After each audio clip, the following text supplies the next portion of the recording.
Iran और Israel के बीच खूनी जंग शुरू हो चुकी है। ये दावे इसलिए किए जा रहे हैं क्योंकि इजराइल ने ईरान के साथ ही यमन के हूती विद्रोहियों पर भीषण हवाई हमला किया है। इन हमलों से ईरान बुरी तरह भड़क गया है। उधर वॉशिंगटन डीसी में ट्रंप और नेतन्याहू की गुप्त मीटिंग को लेकर कयास लगाए जा रहे हैं कि ईरान पर किसी भी वक्त बड़ा हमला हो सकता है। देखिए रिपोर्ट।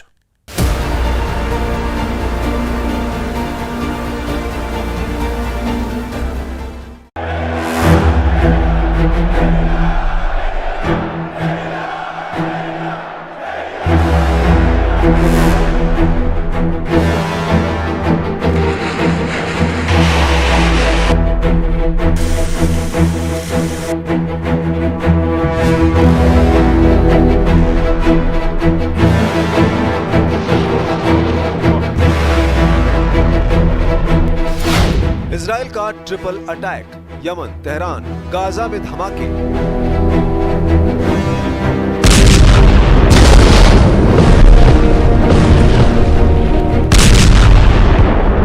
क्या ये इजराइल का नया वॉर गेम है या फिर ट्रंप और नेतन्याहू की जंगी चाल?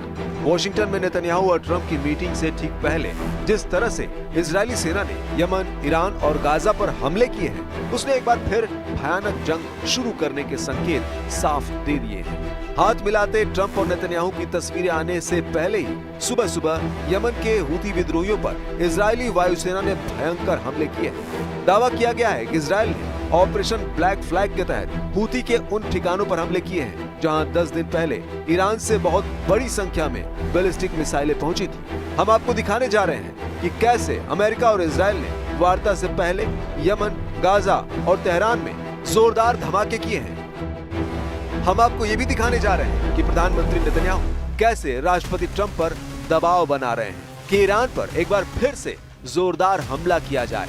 सबसे पहले देखिए, इजरायली सेना ने ट्रंप और नेतन्याहू की मीटिंग से ठीक पहले यमन पर इतना बड़ा हवाई हमला क्यों किया है? इजराइल का ऑपरेशन ब्लैक फ्लैग, यमन पर खूनी हमला।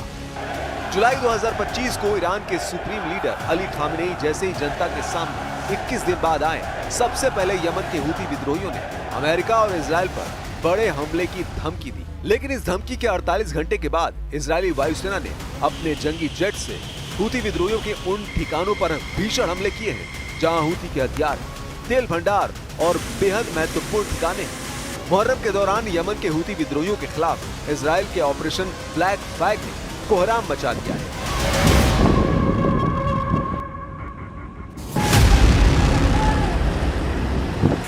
इजराइल ने ऑपरेशन ब्लैक फ्लैग के तहत यमन के हूती विद्रोहियों पर बड़ा हवाई हमला किया है। हमले में हुदैदा, रास कातिब और सालिफ जैसे 3 प्रमुख बंदरगाहों को निशाना बनाया गया। हूती विद्रोही इन ठिकानों से ईरान से हथियार मंगवाकर इजराइल के खिलाफ साजिश रच रहे थे। इजरायली हमले का केंद्र यमन के हुदैदा, रास ईसा और सालिफ बंदरगाह रहे, जहां से हूती विद्रोही कथित रूप से ईरान से हथियार मंगवाकर इजराइल और उसके सहयोगियों पर हमले की साजिश रच रहे थे। इजरायली वायुसेना ने यमन में हूती विद्रोहियों के खिलाफ बड़े पैमाने पर हवाई हमले किए। अल हुदैदा, रास कातिब और सालिफ बंदरगाहों को निशाना बनाया गया। ये बंदरगाह हूती विद्रोहियों के लिए रणनीतिक और आपूर्ति के लिहाज से अत्यंत महत्वपूर्ण है। इजराइल का कहना है कि ये हमले हूती समूह द्वारा किए गए हमलों का जवाब है और दुश्मनों पर हमले जारी रहेंगे। हुदैदा यमन का एक प्रमुख आयात निर्यात बंदरगाह है, जबकि रास कातिब में तेल टर्मिनल है और सालिफ में हूती का बड़ा हथियार डिपो स्थित है। इजराइल ने सटीक हमले करने का दावा किया है, जिससे हूती विद्रोहियों को भारी नुकसान हुआ है। रास कनातिब पावर स्टेशन को भी निशाना बनाया गया, जो यमन के इब्न और ताइज शहरों को बिजली आपूर्ति करता है। हमले में हूती के 3 बंदरगाहों पर भारी तबाही मची है और कई जहाजों में आग लग गई है। खबरों के मुताबिक इजरायली हमले में 500 से ज्यादा कंटेनर और 50 से ज्यादा बोट खाक हो गई। इजराइल के इस हमले का केंद्र हुदैदा बंदरगाह रहा है, जिसमें हमले के बाद भारी तबाही मची है। इस कार्रवाई में हूती के 60 से ज्यादा ठिकानों को निशाना बनाया गया था और इस हमले को अंजाम देने में F-35 समेत कई विमान शामिल थे। ऐसे भी दावे किए जा रहे हैं कि इजरायली वायुसेना ने 40 से ज्यादा फाइटर जेट्स का हमले में इस्तेमाल किया है। इजराइल ने हमले से पहले इन इलाकों में नागरिकों को चेतावनी दी थी कि वे तुरंत इलाके को खाली कर दें और सुरक्षित स्थानों पर चले जाएं। चेतावनी के कुछ ही घंटों बाद इजरायली वायुसेना ने एयर स्ट्राइक शुरू कर दी। इजरायल के रक्षा मंत्री इजराइल काट्ज ने हमलों की पुष्टि करते हुए कहा, जो इजरायल के खिलाफ हाथ उठाएगा उसका हाथ काट दिया जाएगा। यमन का हाल भी ईरान जैसा होगा। आईडीएफ के मुताबिक हमलों में गैलेक्सी लीडर नामक जहाज को भी निशाना बनाया गया, जिसे हुती विद्रोहियों ने 2023 में हाईजैक कर लिया था और उसमें अंतर्राष्ट्रीय जहाजों की निगरानी के लिए रडार सिस्टम लगाया गया था। मध्य पूर्व में पहले से ही जारी युद्ध और संघर्ष के माहौल के बीच यमन के तट के पास लाल सागर में एक कमर्शियल जहाज पर हुती के लड़ाकों ने हमला किया है। ऐसे आरोप लगाए गए हैं। हमलावरों ने जहाज पर गोलियों की बौछार की और रॉकेट प्रोपेल्ड ग्रेनेड्स यानी आरपीजी से हमले किए। नवंबर 2023 से जनवरी 2025 के बीच हुतियों ने 100 से ज्यादा व्यापारी जहाजों को निशाना बनाया, जिनमें से 2 डूब गए और 4 नाविकों की मौत हो गई। गाजा से ईरान तक हमले, नेतन्याहू ट्रंप का वॉर प्लान। हैरानी की बात तो यह है कि गाजा युद्ध को लेकर अमेरिका की राजधानी वॉशिंगटन स्थित व्हाइट हाउस में ट्रंप और नेतन्याहू की वार्ता से ठीक पहले यह हमला हुआ। कुछ खबरों में दावा किया गया है कि राष्ट्रपति ट्रंप भी चाहते हैं कि वार्ता से पहले हुती, हमास और तेहरान में बचे कमांडरों को मार दिया जाए, ताकि वार्ता में कम से कम रुकावटें आए। नेतन्याहू का साफ कहना है कि जब तक ईरान में सुप्रीम लीडर अली खामेनेई जिंदा या फिर उसका शासन है, तब तक पश्चिमी एशिया में शांति नहीं आएगी। इजराइल का साफ कहना है कि ईरान ही हुती, हमास और हिजबुल्लाह को हथियार और मिसाइल देता है, जो इजराइल पर दागी जाती है। इसलिए इजराइल इस वक्त वार्ता से पहले और वार्ता के दौरान भी लगातार गाजा से लेकर यमन तक और यमन से लेकर लेबनान तक और लेबनान से लेकर तेहरान तक हमले कर रहा है। जरा गाजा का हाल भी जान लीजिए। इजरायली सेना यानी आईडीएफ ने हमास के नौसेना बल के कमांडर रमजी रमजान अब्द अली सालेह को मार गिराया है। आईडीएफ ने इस हमले में हमास के 2 और लड़ाकों के मारे जाने की भी पुष्टि की है। इजरायली सेना ने इस कार्रवाई को गाजा में सक्रिय आतंकवादियों की क्षमताओं को कमजोर करने की दिशा में एक महत्वपूर्ण कदम बताया है। इजरायल और हमास के बीच जंग जारी है। हमास के नौसेना बल के कमांडर रमजी रमजान अब्द अली सालेह का मारा जाना हमास के लिए बहुत बड़ा नुकसान है। यह कार्रवाई गाजा सिटी में की गई, जहां आईडीएफ ने हमास के लड़ाकों को निशाना बनाकर हवाई हमला किया। इजरायली सेना के अनुसार सालेह हमास के भीतर एक अहम रणनीतिक लड़ाका था और हाल के हफ्तों में वो गाजा में तैनात इजरायली सैनिकों के खिलाफ समुद्री हमलों की योजना और उन्हें अंजाम देने में शामिल था। आईडीएफ ने इस हमले में हमास के 2 और लड़ाकों के मारे जाने की भी पुष्टि की है। इनमें हिशाम अयमान अतिया मंसूर शामिल है, जो हमास की मोर्टार शेल यूनिट का डिप्टी हेड बताया गया है। वहीं नसीम मोहम्मद सुलेमान अबू सबा भी इस हमले में मारा गया है, जो हमास की उसी मोर्टार यूनिट से जुड़ा हुआ था। इजराइल पर होगा परमाणु हमला, गुप्त ठिकाने पर एटम बम। ये दावे क्यों किए जा रहे हैं कि 21 दिन बाद सुप्रीम लीडर अली खामेनेई के सामने आने के बाद से ईरान पूरी ताकत से इजराइल पर हमला करने जा रहा है। हम आपको इन दावों से जुड़ी 2 खबरें एक के बाद एक दिखाते हैं। पहली है ईरान के परमाणु बम से जुड़ी, जिसका सबसे बड़ा सबूत अंतर्राष्ट्रीय परमाणु एजेंसी IAEA के बयानों और सबूतों से मिल रहा है।